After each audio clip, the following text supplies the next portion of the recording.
चलो नाम लिख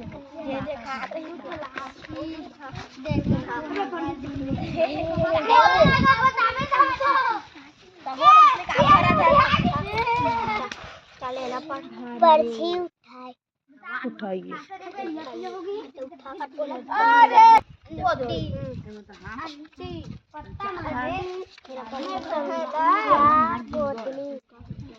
संख्या पोटली उठाओ।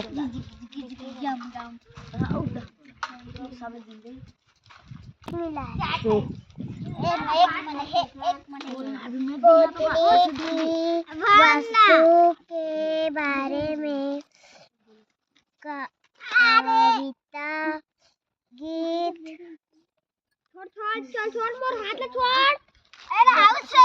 कहानी वाक्य सुनाओ।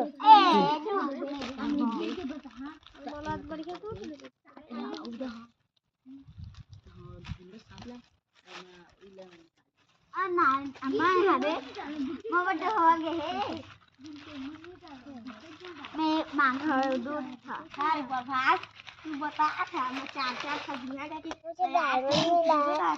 मैं इसके बारे में आलू के चाली बेटा कहाँ गए थे? बैगन की टोकरी में सो रहे थे।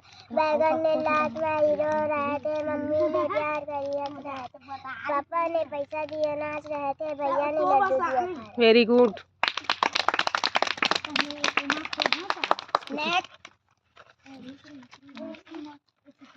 स्वयं से किया में टिक लगा दो।